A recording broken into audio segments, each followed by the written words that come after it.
സ്ഥാനാർത്ഥികളെ നമുക്ക് നോക്കുകയാണെങ്കിൽ പാലക്കാട്ടേക്ക് വരികയാണെങ്കിൽ പാലക്കാട് കോൺഗ്രസിൻ്റെ സ്ഥാനാർത്ഥി രമേശ് പിഷാരടി മറ്റ് മുന്നണികളിലൊക്കെ കാണുന്നൊരു പ്രവണതയാണ്. സിനിമ താരങ്ങൾ അല്ലെങ്കിൽ ഏതെങ്കിലും രീതിയിൽ ചാനലുകളുടെ ഫെയിം ആയിട്ടുള്ള ആളുകൾ, ഒപ്പം തന്നെ റീൽസ് ചെയ്ത് താരമായിട്ടുള്ള ആളുകൾ, ബിഗ് ബോസിലൂടെ വന്ന ആളുകൾ, ഇങ്ങനെ ഒരു കാറ്റഗറിയിലൂടെ വരുന്ന ആളുകൾക്ക് കൂടുതലായിട്ട് പരിഗണന കിട്ടുന്നു.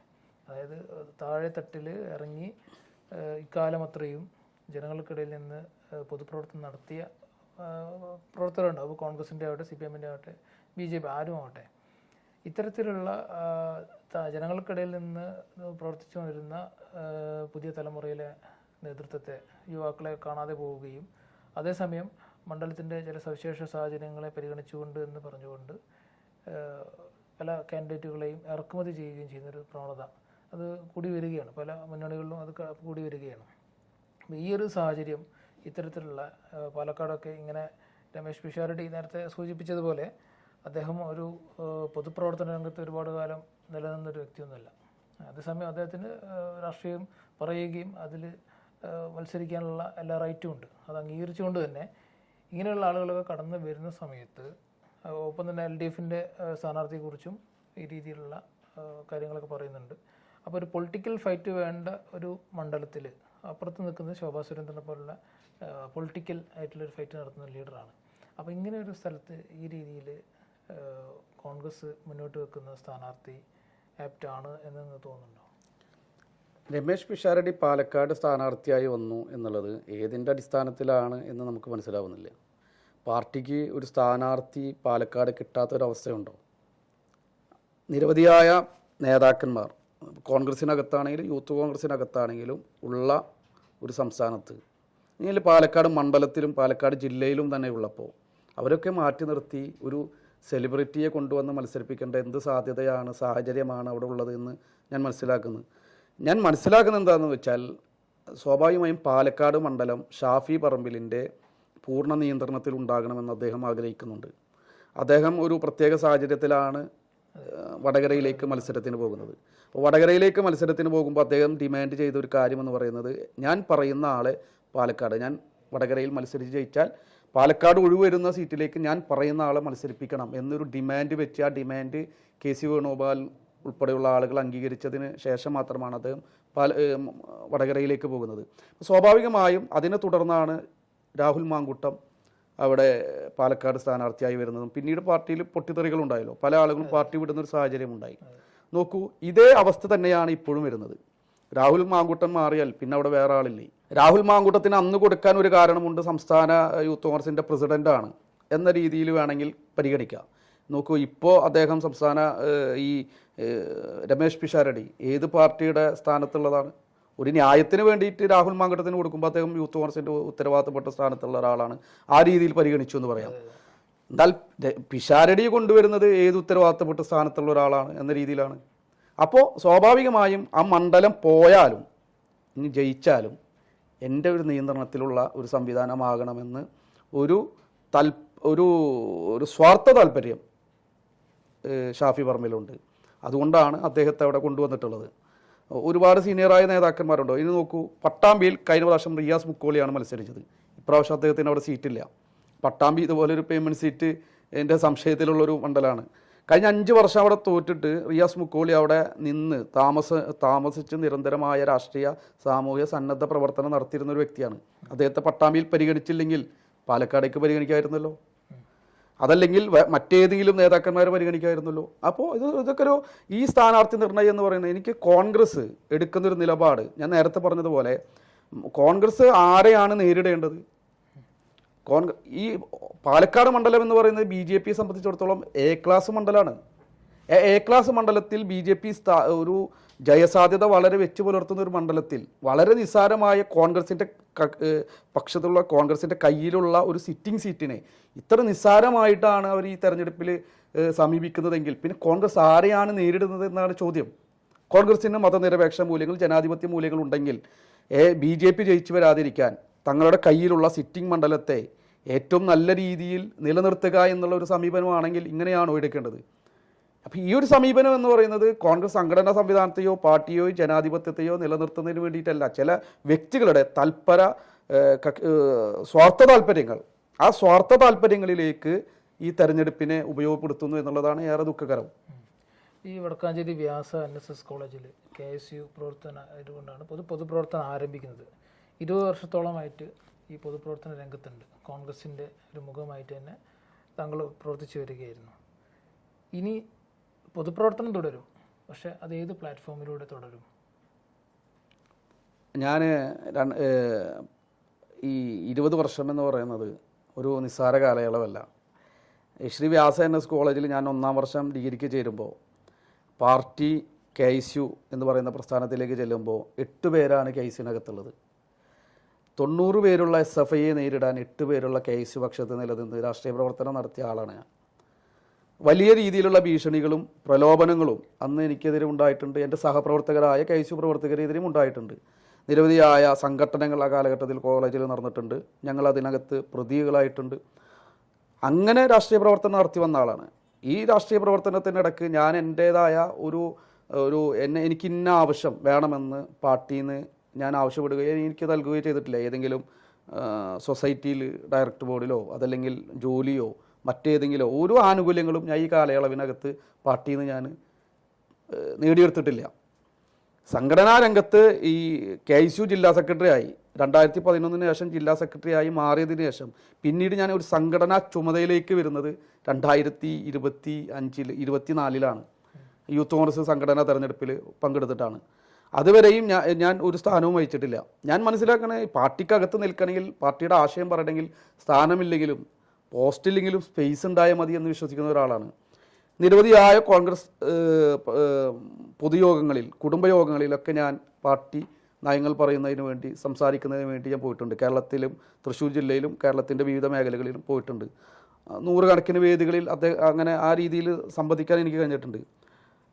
ഇവിടെ പാർട്ടിയിൽ നിന്ന് ഇപ്പോൾ പോരാനുണ്ടായ സാഹചര്യം ഞാൻ പറഞ്ഞല്ലോ. ഒരു വളരെ നിർണായകമായൊരു തെരഞ്ഞെടുപ്പിൽ പാർട്ടി ഒരു നിർണായകമായൊരു സാഹചര്യത്തിൽ നിൽക്കുമ്പോൾ ആ തെരഞ്ഞെടുപ്പിൽ സ്ഥാനാർത്ഥികളെ നിർത്തേണ്ടത് എങ്ങനെയെന്ന് പോലും കൃത്യമായൊരു ബോധ്യമില്ലാതെ തങ്ങളുടെ സ്വാർത്ഥ താല്പര്യങ്ങൾക്ക് വേണ്ടി പാർട്ടിയെ പണയം വെക്കുന്ന ചില നേതാക്കന്മാരുടെ കൈകളിലേക്ക് ഈ പാർട്ടി എത്തി. അതാണ് ഞാൻ പറഞ്ഞത്. KC വേണുഗോപാൽ എന്ന് പറയുന്ന അദ്ദേഹം ഈ പാർട്ടിയെ ഒരു പ്രൈവറ്റ് ലിമിറ്റഡ് കമ്പനിയാക്കുകയാണ്. ഈ തൃശ്ശൂർ ജില്ലയിൽ തന്നെ TN പ്രതാപൻ്റെ നേതൃത്വത്തിൽ ഈ പാർട്ടിയെ നശിപ്പിച്ചുകൊണ്ടിരിക്കുകയാണ്. അപ്പോൾ KC വേണുഗോപാലിൻ്റെ കൃത്യമായ തൃശ്ശൂർ ജില്ലയിൽ കാര്യങ്ങൾ നിയന്ത്രിക്കുന്ന ആളാണ് TN പ്രതാപൻ. അദ്ദേഹം തൃശ്ശൂർ ജില്ലയിൽ പാർട്ടിയെ നശിപ്പിച്ചുകൊണ്ടിരിക്കുക. നോക്കൂ, കഴിഞ്ഞ പാർലമെൻറ്റ് തെരഞ്ഞെടുപ്പിൽ തൃശ്ശൂർ മണ്ഡലത്തിൽ കോൺഗ്രസ് പരാജയപ്പെടാനുണ്ടായ സാഹചര്യം ഈ പാർട്ടി വിലയിരുത്തിയിട്ടുണ്ടോ? അന്ന് ഇവിടെ BJP ജയിച്ചു വരുന്നു. അന്ന് അതിന് നേതൃത്വം കൊടുത്ത, അല്ലെങ്കിൽ ഇവിടെ കോൺഗ്രസിൻ്റെ പരാജയത്തിന് ഉത്തരവാദികളായ നേതാക്കന്മാരുടെ ലിസ്റ്റിൽപ്പെട്ട ആളാണ് TN പ്രതാപൻ, MP വിൻസെൻ്റ്. പിന്നെ അന്ന് DCC പ്രസിഡന്റ് എന്ന നിലയ്ക്ക് ധാർമ്മികമായ ഉത്തരവാദിത്തമുണ്ട് എന്ന് പറഞ്ഞ് ജോസ് വള്ളൂർ. ഈ ജോസ് വള്ളൂരിനെ മാത്രമാണ് സ്ഥാനത്ത് നിന്ന് മാറ്റിയത്. ബാക്കി TN പ്രതാപനും MP വിൻസെൻറ്റും പ്രൊമോഷനോടുകൂടി ഇന്നും പാർട്ടിയിൽ നിലകൊള്ളുകയാണ്. മനസ്സിലായില്ലേ? ഇനി എൻ്റെ പ്രവർത്തനം എന്ന് പറയുന്നത് സ്വാഭാവികമായും ഞാൻ കഴിഞ്ഞ കാലങ്ങളിൽ ഉയർത്തിപ്പിടിച്ച ആ മതനിരപേക്ഷ ജനാധിപത്യ മൂല്യങ്ങളിൽ നിന്നുകൊണ്ട് തന്നെ ഞാൻ എൻ്റെ പ്രവർത്തനങ്ങളുമായി മുന്നോട്ട് പോകും. അത് ഇപ്പോൾ ഏത് രാഷ്ട്രീയ പ്രവർത്തനം അല്ലെങ്കിൽ പ്രസ്ഥാനം പത്രസമ്മേളനമൊക്കെ നടത്തുന്നതിന് മുമ്പായിട്ട് നേതാക്കന്മാരുമായിട്ട് സംസാരിച്ചിരുന്നോ, അല്ലെങ്കിൽ ആരെങ്കിലും കോള് വന്നിരുന്നോ? ഏതെങ്കിലും രീതിയിലുള്ള ആശ്വസിപ്പിക്കുന്ന വാക്കുകളുണ്ടായി, ചേർത്ത് പിടിക്കാനുള്ള ശ്രമങ്ങൾ ഉണ്ടായിരുന്നോ? അത്തരത്തിലിപ്പോൾ ഞാൻ പത്രസമ്മേളനം നടത്തി അത്തരത്തിലുള്ള യാതൊരു ശ്രമങ്ങളും പാർട്ടിയുടെ നേതൃത്വത്തിൽ നിന്ന് ഉണ്ടായിട്ടില്ല.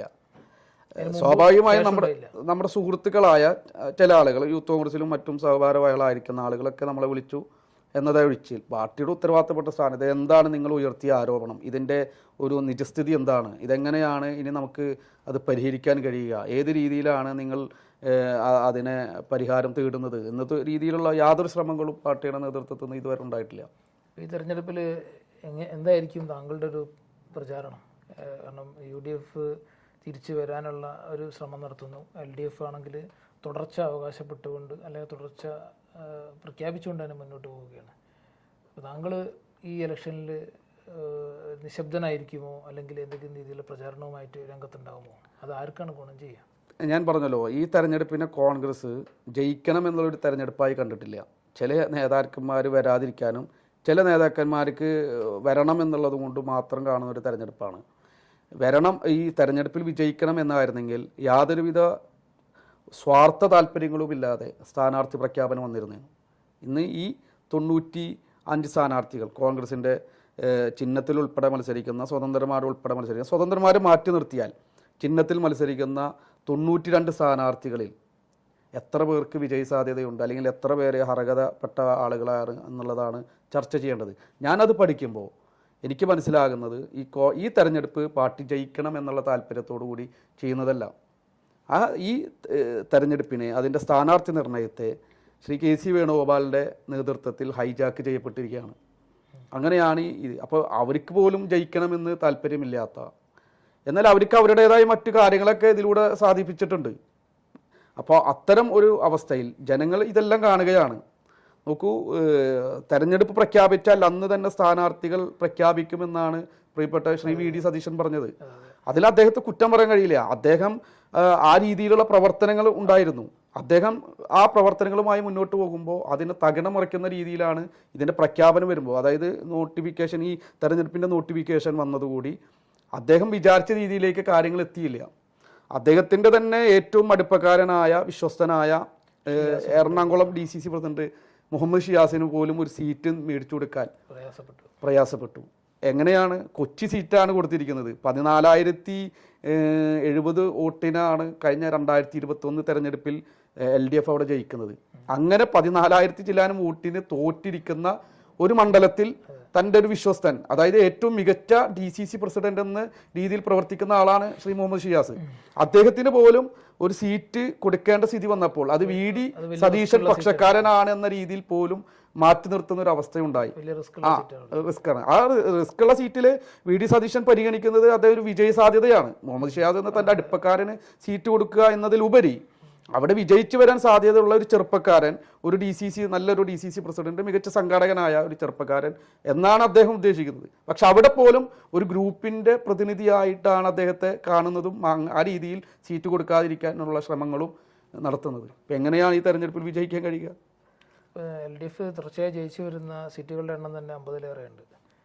തീർച്ചയായും ഈ ഒരു പശ്ചാത്തലത്തിൽ LDF തുടരുമോ?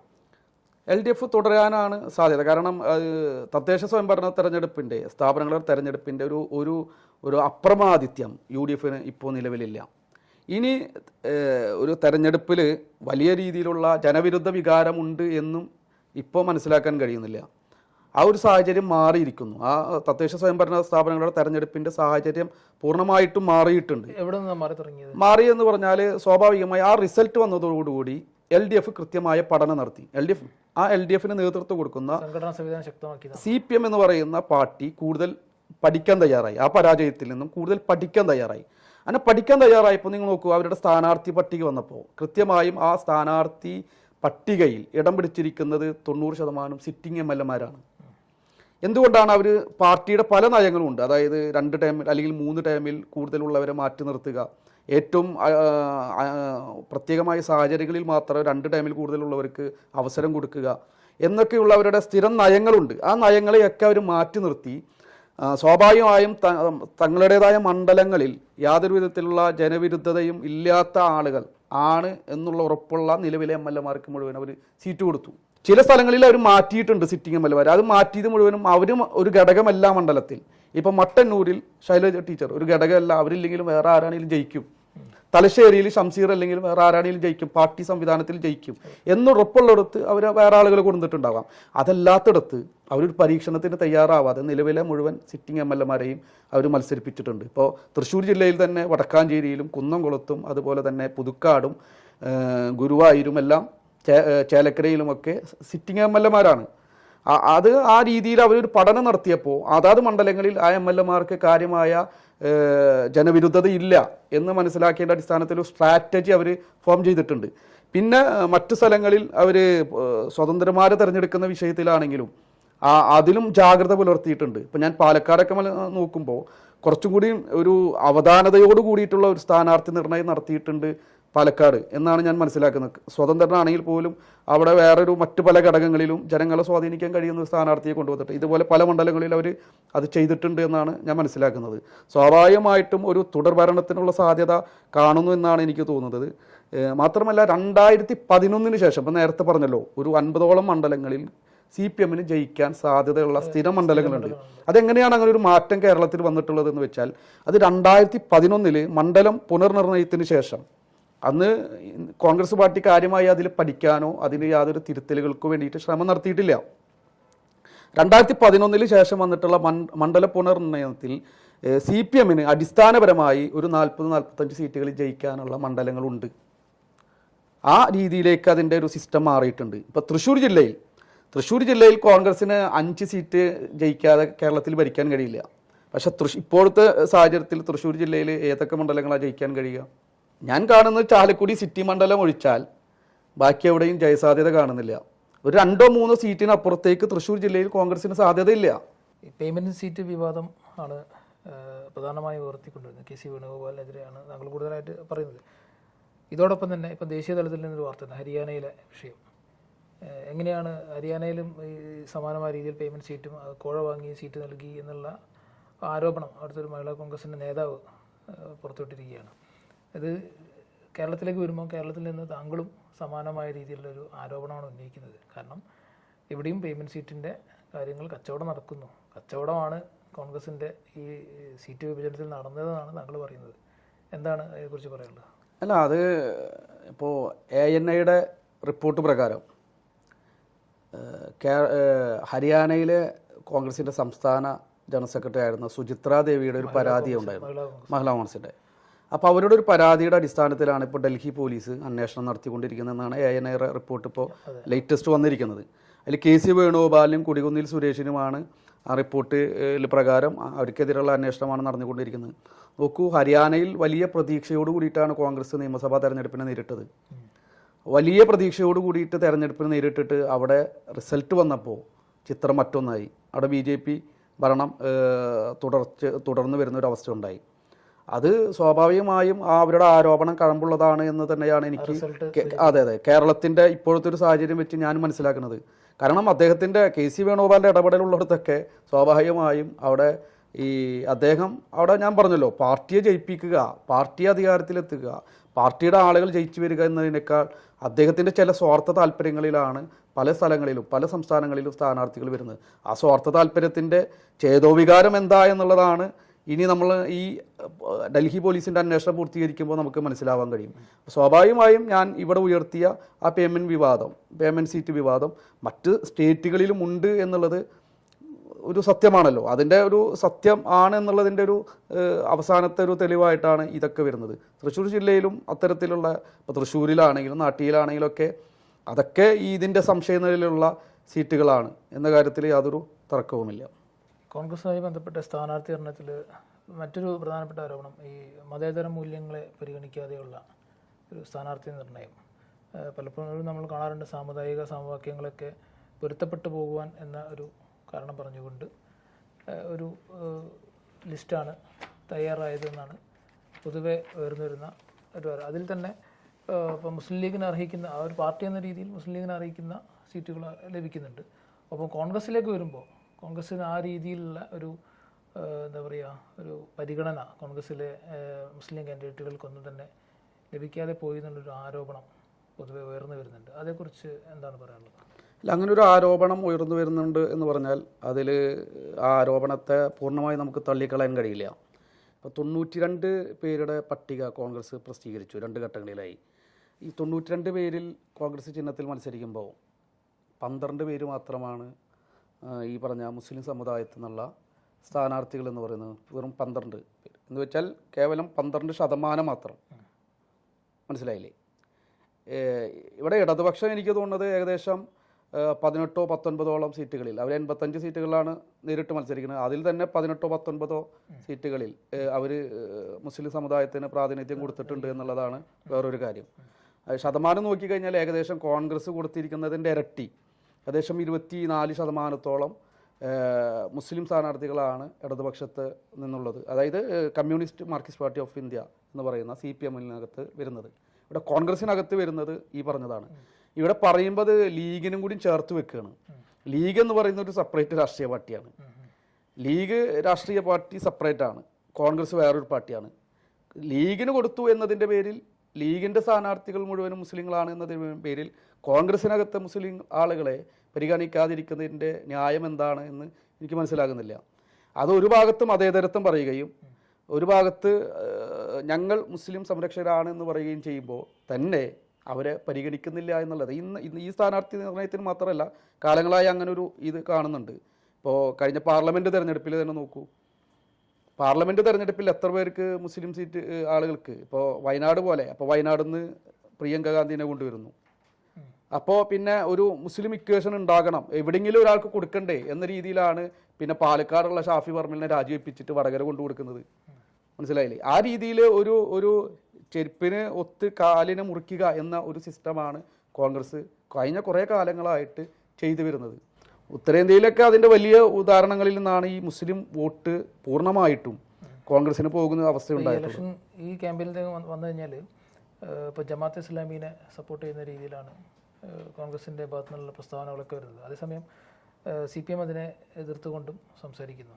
പൊതുവെ CPM ഒരു എന്താ പറയുക, ഒരു ഭൂരിപക്ഷ സമുദായത്തിന് അടുത്ത് നിൽക്കുന്ന സമീപനം സ്വീകരിക്കുന്നുവെന്ന് മറുഭാഗം ആരോപിക്കുന്നുണ്ട്. വെള്ളാപ്പള്ളി നടേശൻ്റെ വിഷയമൊക്കെ വരുമ്പോൾ അതൊക്കെ ചൂണ്ടിക്കാണിച്ചുകൊണ്ട്. അതേസമയം ഇപ്പോഴത്തെ കോൺഗ്രസ് സ്വീകരിക്കുന്നത് ന്യൂനപക്ഷങ്ങളെ ചേർത്ത് പിടിക്കുന്ന ഒരു ഇക്വേഷനാണ് എന്ന രീതിയിലാണ് പറയുന്നത്. പക്ഷേ സീറ്റിൻ്റെ ഒരു വിഭജനവും സീറ്റ് നൽകുന്നതിനുള്ള കണക്കുകൾ പരിശോധിക്കുമ്പോൾ അത് നേരെ അതിലൊരു വൈരുദ്ധ്യം ഉണ്ടെന്നാണ്.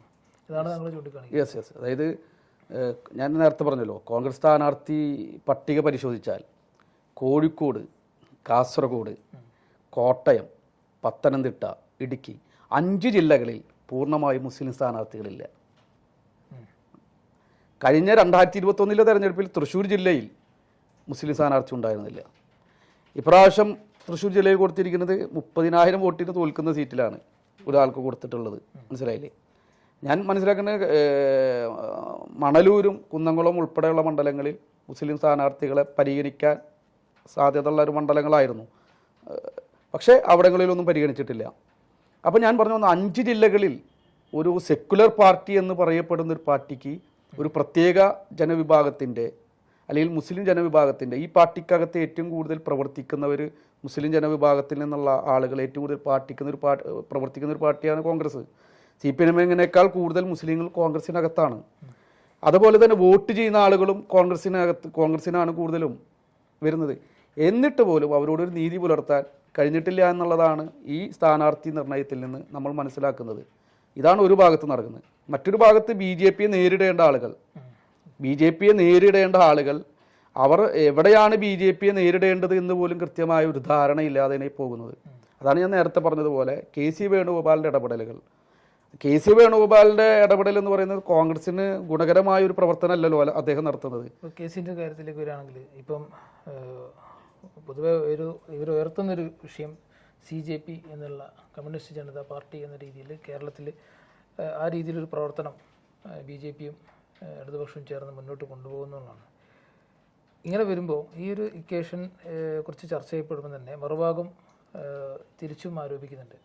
KC വേണുഗോപാൽ RSSൻ്റെ ഏജൻ്റായിട്ട് പ്രവർത്തിക്കുന്നുവെന്നും അദ്ദേഹമാണ് കുറേ BJPക്ക് വേരോട്ടുണ്ടാക്കാനുള്ള ശ്രമം നടത്തുന്നതെന്നും ഈ കോൺഗ്രസിനെ അദ്ദേഹം ആ രീതിയിൽ തകർക്കാനുള്ള ശ്രമം നടത്തുകയാണ് എന്നൊക്കെയുള്ളൊരു ആരോപണം അദ്ദേഹത്തിനെതിരെയും അത്തരം ആക്ഷേപങ്ങളൊക്കെ വരുന്നുണ്ട്. പ്രത്യേകിച്ച് അദ്ദേഹം ലോക്സഭാ ഇലക്ഷനിൽ മത്സരിക്കാൻ വരുന്ന സമയത്ത് അദ്ദേഹം രാജ്യസഭാ സീറ്റ് അവിടെ ഒഴിവാക്കിയിട്ടാണ് വരുന്നത്. അപ്പോൾ അത് BJP കൊണ്ടുപോകുന്ന അവസ്ഥ ഉണ്ടാകുന്നു. പിന്നീട് അവിടെ നിന്നുകൊണ്ട് ലോക്സഭാ സീറ്റിൽ നിന്നുകൊണ്ട് തന്നെ ഇവിടെ കേരളത്തിൻ്റെ മുഖ്യമന്ത്രി പദവിയിലേക്ക് വരാനുള്ള ചരട് നീക്കങ്ങൾ അദ്ദേഹം നടത്തുന്നു. അപ്പോൾ ഇങ്ങനെ മൊത്തത്തിൽ നോക്കുമ്പോൾ ഈ രീതിയിലുള്ള ഇക്വേഷൻസൊക്കെ നോക്കുമ്പോൾ അദ്ദേഹത്തിനെതിരെയും ഈ രീതിയിലുള്ള അദ്ദേഹം BJPൻ്റെ ഒരു പ്രധാന ആളായിട്ട് പ്രവർത്തിക്കുന്നു എന്ന രീതിയിൽ. അപ്പോൾ തിരിച്ചും മറിച്ചും അങ്ങോട്ടും ഇങ്ങോട്ടും ആക്ഷേപമുണ്ടെങ്കിൽ പോലും ഇപ്പോൾ നിങ്ങൾ ഇപ്പം ഉന്നയിക്കുന്ന ഈ ആക്ഷേപങ്ങളും ആ രീതിയിൽ തന്നെയാണ്. എങ്ങനെയാണ് ഈ BJPയും കോൺഗ്രസും തമ്മിൽ ഈ ഒരു കാര്യങ്ങളിൽ KC വേണുഗോപാലിൻ്റെ ഒരു റോൾ എന്താണ്? അത് നിങ്ങൾ ചോദിച്ച ചോദ്യം വളരെ പ്രസക്തമാണ്. രാജ്യസഭ MP ആയിരുന്ന KC വേണുഗോപാൽ എവിടെ നിന്ന്? രാജസ്ഥാനിൽ നിന്ന്. അദ്ദേഹം അവിടെ രാജിവെച്ച് കഴിഞ്ഞാൽ പിന്നെ ആ സീറ്റിൽ ഒരിക്കലും കോൺഗ്രസ് ജയിക്കില്ല. കാരണം കോൺഗ്രസിന് ഭൂരിപക്ഷമുള്ള, നിയമസഭയിൽ ഭൂരിപക്ഷമുള്ള ഒരു സ്റ്റേറ്റ് അല്ല അത്. അപ്പോൾ സ്വാഭാവികമായും അങ്ങനെ ഒരു നിർണായക ഘട്ടത്തിൽ ഒരു രാജ്യസഭയിൽ ഒരു സീറ്റ് എന്ന് പറയുന്നത്, ഒരു അംഗം എന്ന് പറയുന്നത് ഈ ഒരു കാലഘട്ടത്തിൽ വളരെ നിർണായകമാണല്ലോ. ആ ഒരു നിർണായക കാലഘട്ടത്തിൽ അദ്ദേഹം അത് രാജിവെച്ച് കേരളത്തിൽ വന്ന് ലോക്സഭയിൽ മത്സരിക്കുന്ന സ്ഥിതിയാണ്. എന്ത് ഒരു അടിയന്തര സാഹചര്യമാണ് അതുള്ളത്? അദ്ദേഹം രാജ്യസഭാ സ്ഥാനത്ത് രാജിവെച്ച് ലോക്സഭയിലേക്ക് മത്സരിക്കുന്നത് എന്ത് അടിയന്തര സാഹചര്യമാണ് ഉണ്ടായിരുന്നത്? അത് വ്യക്തമാക്കാൻ അന്ന് പാർട്ടി നേതൃത്വം വ്യക്തമാക്കാൻ തയ്യാറായിട്ടില്ല. കൃത്യമായൊരു അന്ന് ഇതൊരു ആരോപണമായി CPM ഉന്നയിക്കുമ്പോൾ അതിന് കൃത്യമായ മറുപടി നൽകാൻ കോൺഗ്രസിനായിട്ടില്ല. അത് കൃത്യമാണ്. അദ്ദേഹം ഇല്ലെങ്കിലും ആലപ്പുഴയിൽ മത്സരിക്കാൻ ആളുണ്ട്. ആലപ്പുഴയിൽ ഷാനിമോൾ ഉസ്മാനായിരുന്നു ഉള്ളത്. ആ ഷാനിമോൾ ഉസ്മാനോ അതല്ലെങ്കിൽ അവിടുത്തെ മുൻ DCC പ്രസിഡന്റ് A ഷുക്കൂർ ഉൾപ്പെടെയുള്ള ആളുകളുണ്ടല്ലോ, അല്ലെങ്കിൽ മറ്റ് നേതാക്കന്മാരുണ്ടല്ലോ. എന്തുകൊണ്ടാണ് അവരെ മാറ്റി നിർത്തി ഇദ്ദേഹം ഇവിടെ വന്ന് മത്സരിക്കേണ്ട സാഹചര്യമുള്ളത്? ഇദ്ദേഹം ഇവിടെ വന്ന് മത്സരിക്കേണ്ട സാഹചര്യം വന്നപ്പോഴാണ് വടകരയിൽ K മുരളീധരനെ മാറ്റി അവിടേക്ക് ഷാഫിനെ കൊണ്ടുവരേണ്ടി വരുന്നത്. അവിടുന്ന് മുരളീധരനെ തൃശ്ശൂരിലേക്ക് കൊണ്ടുവരേണ്ടി വരുന്നത്. അപ്പോൾ തൃശ്ശൂരിൽ കോൺഗ്രസ് പരാജയപ്പെടേണ്ട സാഹചര്യം ഉണ്ടായത്. നോക്കൂ, മൊത്തത്തിൽ അദ്ദേഹം ഒരു പാർലമെന്റ് അംഗമാകാൻ, ഒരു ലോക്സഭാ അംഗമാകാൻ വേണ്ടിയിട്ടുള്ള ശ്രമത്തിൽ ഉണ്ടായത് യഥാർത്ഥത്തിൽ 2 BJP MPമാരെ സൃഷ്ടിക്കുന്ന സാഹചര്യമാണ് ഉണ്ടായത്. ഒന്ന്, ലോക്സഭയിൽ കേരളത്തിൽ നിന്ന് ആദ്യമായിട്ട് ഒരാൾ ജയിക്കുന്നു. 2, രാജ്യസഭയിൽ ഒരു BJP MP ജയിക്കുന്ന സാധ്യതയുണ്ട്. നമുക്ക് ഈ 2 സാധ്യതകൾ വളരെ നിസ്സാരമായി കാണാൻ കഴിയൂ. ഈ ഒരു പ്രത്യേകമായ സാഹചര്യത്തിൽ ഒരു ലോക്സഭയിൽ ഒരു MP, രാജ്യസഭയിൽ ഒരു MP എന്നൊക്കെ പറയുമ്പോൾ വലിയ നിർണായകമായൊരു സാഹചര്യത്തിൽ BJPയെ പ്രതിരോധിക്കാൻ ഈ ലോക്സഭയിലും രാജ്യസഭയിലും ഒരു അംഗം ഉണ്ടാകണമെന്ന് നമ്മളൊക്കെ മതേതര വിശ്വാസികൾ, ജനാധിപത്യ വിശ്വാസികൾ വളരെ ആഗ്രഹിച്ചു നിൽക്കുന്ന ഒരു കാലഘട്ടത്തിൽ എങ്ങനെയാണ് ഇങ്ങനെ പ്രവർത്തിക്കാൻ കഴിയുക? അപ്പോൾ അദ്ദേഹം നടത്തിയ ഒരു ശ്രമത്തിലൂടെ, അദ്ദേഹത്തിന് ലോക്സഭയിലേക്ക് എത്താൻ വേണ്ടിയിട്ട് നടത്തിയ ശ്രമത്തിൽ, അല്ലെങ്കിൽ പിന്നെ അദ്ദേഹം അങ്ങനെ ഒരു പ്ലാൻ ഉണ്ടായിരുന്നെങ്കിൽ, ലോക്സഭയിലേക്കാണ് ഞാൻ മത്സരിക്കുന്നത്, അങ്ങനെ പ്ലാൻ ഉണ്ടായിരുന്നെങ്കിൽ പിന്നെ അദ്ദേഹം രാജ്യസഭ വഴി MP ആവാൻ പാടുമോ? അപ്പോൾ അവിടെ നിന്നുള്ള ഒരു കോൺഗ്രസ് നേതാവിനുള്ള അവസരം നിഷേധിക്കപ്പെട്ടു എന്ന് മാത്രമല്ല, അദ്ദേഹം പിന്നെ ഇവിടെ നിന്ന് തിരഞ്ഞെടുക്കപ്പെടുന്ന ഒരു സ്ഥിതി ഉണ്ടായപ്പോൾ, ലോക്സഭയിലേക്ക് തിരഞ്ഞെടുക്കപ്പെടുന്ന സ്ഥിതി ഉണ്ടായപ്പോൾ അവിടെ അത് രാജിവെക്കുന്നു. പിന്നെ അവിടെ ഒരു BJP MP ജയിക്കുന്നു. തൃശ്ശൂരിൽ ഒരു BJP MP ജയിക്കുന്നു. നോക്കൂ, അപ്പോൾ ലോക്സഭയിലേക്കും രാജ്യസഭയിലേക്കും ഓരോ MPമാരെ സംഭാവന ചെയ്യാൻ ഈ ഒരു ശ്രമം കൊണ്ട് കഴിഞ്ഞു. ഇതാരുടെ ശ്രമമാണ്? KC വേണുഗോപാൽ എന്ന് പറയുന്ന ഒരു വ്യക്തിയുടെ മാത്രം താല്പര്യത്തിനാണ് ഇതെല്ലാം സംഭവിക്കുന്നത്. അപ്പോൾ സ്വാഭാവികമായും അദ്ദേഹം BJPയുടെ ഒരു സ്ലീപ്പർ സെൽ പ്രവർത്തകനാണ്, നേതാവാണ് കോൺഗ്രസിനകത്ത് എന്ന് പറഞ്ഞാൽ അത് നിഷേധിക്കാൻ കഴിയില്ല. തമാശക്കായിട്ട് പറയും, നരേന്ദ്രമോദിയുടെയും അമിത്ഷായുടെയും ഓഫീസ് റൂമിനകത്ത് KC വേണുഗോപാലിൻ്റെ ഫോട്ടോ വെച്ചിട്ട് അവർ പ്രാർത്ഥന നടത്തുന്നുണ്ടെന്ന്. കാരണം അവരുടെ ഐശ്വര്യം ഇദ്ദേഹമാണെന്ന് പറഞ്ഞാൽ അതിൽ യാതൊരു തെറ്റുമില്ല. ഇപ്പം കഴിഞ്ഞ ആഴ്ചകളിൽ നമ്മൾ കണ്ടതാണ്, ബീഹാറിൽ രാജ്യസഭാ തെരഞ്ഞെടുപ്പുമായി ബന്ധപ്പെട്ട് കൂട്ടത്തോടെ കോൺഗ്രസ് MLAമാർ BJPക്ക് വോട്ട് ചെയ്തു. പല സ്ഥലങ്ങളിലും കൂട്ടത്തോടെ കോൺഗ്രസിൻ്റെ MLAമാർ BJPയിലേക്ക് പോകുന്നു. അവിടെ ചടുലമായ നീക്കങ്ങളിലൂടെ ശക്തമായ ഇടപെടൽ നടത്തേണ്ട ഉത്തരവാദിത്തപ്പെട്ട സ്ഥാനമാണ് സംഘടനാ ചുമതലയുള്ള ജനറൽ സെക്രട്ടറി എന്ന് പറയുന്നത്. ഇദ്ദേഹം എന്ത് ഇടപെടലാണ് അവിടെ നടത്തുന്നത്? ഒരു ക്രൈസിസ് മാനേജർ ആകേണ്ട ആള് എന്ത് ക്രൈസിസ്, പാർട്ടിക്കകത്ത് ക്രൈസിസ് ഉണ്ടാക്കിക്കൊണ്ടിരിക്കുകയാണ് ആള്. ക്രൈസിസ് ക്രിയേറ്റർ ആണ് അദ്ദേഹം, ക്രൈസിസ് മാനേജർ അല്ല. മനസ്സിലായില്ലേ? ഇപ്പോൾ ഒരു ചോദ്യം കൂടി ചോദിച്ചു നിർത്തി. നമുക്ക് ഇപ്പം KPCC പ്രസിഡന്റ് ഈ വിഷയങ്ങളിലൊക്കെ മറുപടി പറയേണ്ട ഒരാളാണ് അദ്ദേഹം വേറാവൂരിൽ മത്സരിക്കാൻ ഒരുങ്ങുന്നു. അവിടെ ഇപ്പോൾ നടക്കുന്നത് അദ്ദേഹത്തിനെതിരെ പോലും ബോർഡുകൾ വരുന്ന അവസ്ഥയുണ്ട്. സുധാകരനെ ഒതുക്കാൻ അതിനു വേണ്ടിയിട്ട് കൂടുതലായിട്ട് പ്രയത്നിച്ച ഒരാളെന്ന രീതിയിലാണ് ഇപ്പം അവിടുത്തെ സുധാകര പക്ഷത്തുള്ള കോൺഗ്രസ്സുകാരും ഒക്കെ കാണുന്നത്. അത് സുധാകരനൊക്കെ വളരെ വേരോട്ടമുള്ള, അദ്ദേഹത്തിന് ഒരുപാട് അനുയായികളുള്ളൊരു സ്ഥലം കൂടിയാണ്. KPCC അദ്ദേഹത്തിനെതിരെ മത്സരിക്കുന്നത് ശൈല ടീച്ചറാണ്. അപ്പോൾ കേരളം ഉറ്റുനോക്കുന്ന ഒരു പ്രധാനപ്പെട്ട മണ്ഡലമാണ് ഈ ഇലക്ഷനിൽ. അവിടെ ഈ കോൺഗ്രസിൻ്റെ ഈ മൊത്തത്തിലുള്ള ഈ അപജയം എങ്ങനെയാണ് അവിടുത്തെ റിസൾട്ടിനെ ബാധിക്കുക? അത് പ്രത്യേകിച്ച് KPCC പ്രസിഡന്റ് വീണ് കഴിഞ്ഞാൽ ഇപ്പോഴത്തെ സാഹചര്യത്തിൽ UDFന് തിരിച്ചടി ഉണ്ടാവുമെന്നാണ് താങ്കൾ പറയുന്നത്. അപ്പോൾ അവിടെ ഉൾപ്പെടെ തിരിച്ചടി ഉണ്ടാവുമോ? എന്താണ് യഥാർത്ഥത്തിൽ സണ്ണി ജോസഫ് എന്ന് പറയുന്ന KPCC പ്രസിഡന്റ്, അദ്ദേഹം KPCC പ്രസിഡൻ്റായി വന്നതിന് ശേഷം പോലും പല കോൺഗ്രസ്സുകാർക്കും ഇദ്ദേഹത്തെ അറിയില്ല, അങ്ങനെ ഒരാളുണ്ടായിരുന്നു എന്നുള്ളതാണ്. ആ സമയത്ത് K മുരളീധരൻ്റെ ഒരു പ്രസ്താവന വളരെ ഒരു പ്രസക്തമാണ്. അദ്ദേഹം പറഞ്ഞ് ഒരു കോൺഗ്രസ്സുകാർ അറിയുന്ന ഒരാളെങ്കിലും കോൺഗ്രസിൻ്റെ പ്രസിഡൻ്റാക്കി വെക്കണമെന്നാണ് പറഞ്ഞത്. അദ്ദേഹത്തെ ഒരു പൂർണ്ണമായും പരാജയപ്പെട്ട ഒരു KPCC പ്രസിഡൻ്റാണ് അദ്ദേഹം. ഇപ്പോൾ ഈ ഒരു സംഘടന തലപ്പത്തിരിക്കുന്ന ഒരാൾക്ക് അതിൻ്റെ ചുമതലകൾ വഹിക്കുമ്പോൾ അദ്ദേഹം ഈ ഒരു കാലയളവിൽ ഒരു അദ്ദേഹത്തിൻ്റെതായ യാതൊരുവിധ ഇടപെടലുകളും ഈ സംഘടനക്കകത്ത് നടത്താൻ കഴിഞ്ഞിട്ടില്ല. ഈ ഒരു നിർണായകമായ തെരഞ്ഞെടുപ്പിനകത്ത് പോലും അദ്ദേഹത്തിന് യാതൊരുവിധ സ്വാധീനവുമില്ല. മനസ്സിലായില്ലേ? കഴിഞ്ഞ പഞ്ചായത്ത് തെരഞ്ഞെടുപ്പിൽ അദ്ദേഹത്തിൻ്റെ യാതൊരുവിധ സ്വാധീനവും ഉണ്ടായിരുന്നില്ല. ഞാൻ നേരത്തെ പറഞ്ഞ പോലെ ശ്രീ വി ഡി സതീശൻ്റെ ഒരു ഒറ്റയാൽ പോരാട്ടമായിരുന്നു. ഈ തെരഞ്ഞെടുപ്പിനകത്ത് അദ്ദേഹത്തെയും മാറ്റി നിർത്തി.